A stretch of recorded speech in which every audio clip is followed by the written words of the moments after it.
capital basis, and 20 years from now it'll grow a lot faster internationally than in the U.S. So I really like that market better because there is more growth there over time.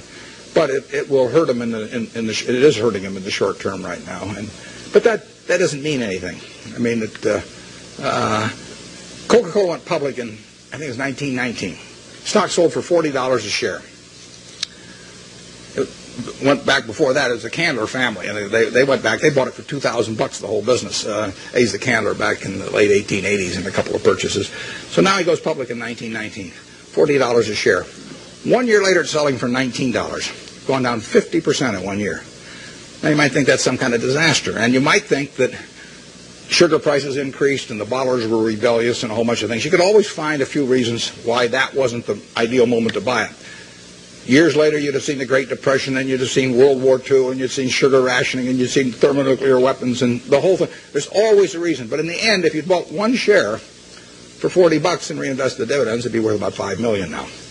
And that factor so overrides anything else. I mean, if you're right about the business, you'll make a lot of money. And the timing part of it is a very tricky thing. So I don't worry about any given event if I've got a wonderful business, what it does to next year or something of the sort.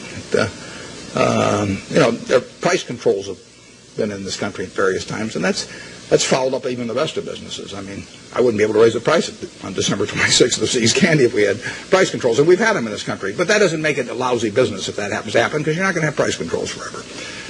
We had them in the early 70s. So the wonderful business. You can figure out what will happen. You can't figure out when it will happen. You don't want to focus too much on when. You want to focus on what. If you're right about what, you don't have to worry about when very much. Is there an area I'm missing back there any place? I just want to make sure I'm not focusing all of them on one place. Let me get this gentleman over here.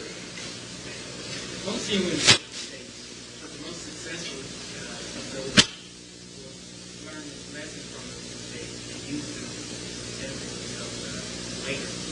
What investment mistakes have you made or the ability to make, and how can you use those lessons? The question is about my business mistakes. How much time do you have? Well, the interesting thing about the mistakes is that in investments, at least for me and for my partner Charlie Munger, the biggest mistakes have not been mistakes of commission, they've been mistakes of omission. They're where we knew enough about the business to do something, and for one reason or another, we sat there sucking our thumbs instead of doing something. And so we've passed up things where we could have made billions and billions of dollars from things we understood. Forget about things we don't understand. In fact, I could make billions out of Microsoft. Doesn't mean anything because I never understand Microsoft. But if I can make billions out of healthcare stocks, then I should make it, and I didn't. When the Clinton healthcare program was proposed and they all went in the tank, we should have made a ton of money out of that because I could understand it. I didn't make it. I should have made a ton of money out of Fannie Mae back in the mid-'80s because I understood it and I didn't do it. Those are billion-dollar mistakes or multi-billion-dollar mistakes that generally accepted accounting principles don't pick up. The mistakes you see, I made a mistake buying U.S. Air Preferred some years ago. I mean, I had a lot of money around. I make mistakes when I get cash. Charlie tells me to go to a bar instead. Don't hang around the office. But I hang around the office and I got money in my pocket. I do something dumb. And it happens every time. So I bought this thing. Nobody made me buy it. I now have a 800 number I call every time I think about buying stock in an airline, and they talk me down. They say, I say, well, I'm Warren, I'm an airaholic, and then the guy says, keep talking, don't hang up, and don't do anything rash. And finally, I get over it. But I bought it, and it looked like we were going to lose all our money in that, and we came very close to losing all our money, and you can say we deserved to lose all our money, and we bought it because it was an attractive security, but it was not in an attractive business. I did the same thing with Solomon. I bought an attractive security in a business that I wouldn't have bought the equity in. So you can say that that's one form of mistake, buying something because you like the terms when you don't like the business that well. And I've done that in the past and probably do it again. The bigger mistakes, though, are the ones of omission. I did back when I had the $10,000. I put $2,000 of it into a Sinclair service station, which I lost. So my opportunity cost on that's about $6 billion right now. Fairly big mistake. Yeah. It makes me feel good when Berkshire goes down then because the cost of my Sinclair station goes down too, my 20% opportunity cost.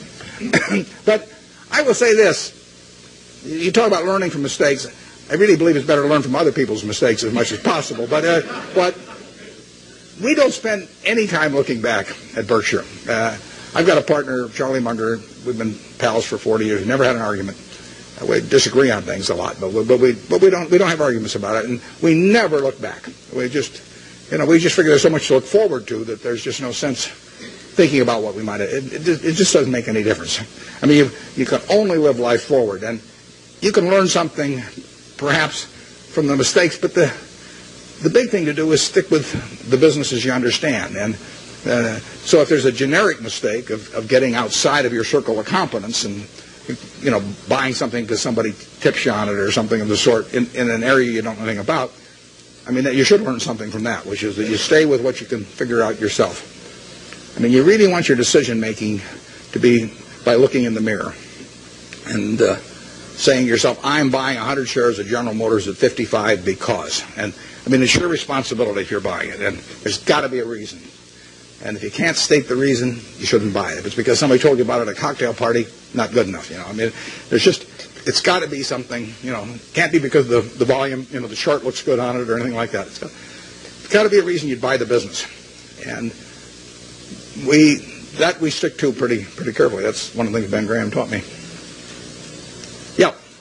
But with the current tenuous economic situation in the world, although our economy seems to be still chugging along quite well, where are we going? What's going to happen with interest rates? The question about what's going to happen to interest rates or where we go in the world, I don't think about the macro stuff. I just important. What you really want to do in investments is figure out what's important and knowable. If it's unimportant or unknowable, you forget about it. What you talk about is important, but in my view, it's not knowable. Understanding Coca-Cola is knowable, or Wrigley, or Eastman Kodak, or anything. I mean, you can understand those businesses. That's knowable. And whether it turns out to be important depends on where your valuation leads you and the current price and all of that. But we have never either bought a business or not bought a business because of any macro feeling of any kind. We don't read things about predictions about interest rates or business or anything like that because it doesn't make any difference. I mean, let's say in 1972 when we bought See's Candy, I think maybe Nixon put on the price controls a little bit later. Let's say we'd seen that. But so what? We'd have missed a chance to buy something for $25 million that's earning $60 million pre-tax now. I mean, we don't want to pass up the chance to do something intelligent because of some prediction about something that we're no good on it anyway. So we just don't read or listen to or do anything in relation to macro factors at all, zero. And the typical investment counseling organization goes out and they bring out their economists, they trot him out, and he gives you this big macro picture, and then they start working from there on down. In our view, that's nonsense. And if Alan Greenspan was on one side of me and Bob Rubin on the other side, they were both whispering in my ear exactly what they're going to do the next 12 months. It wouldn't make any difference to me in what I pay for executive jet or general reinsurance or anything else I do.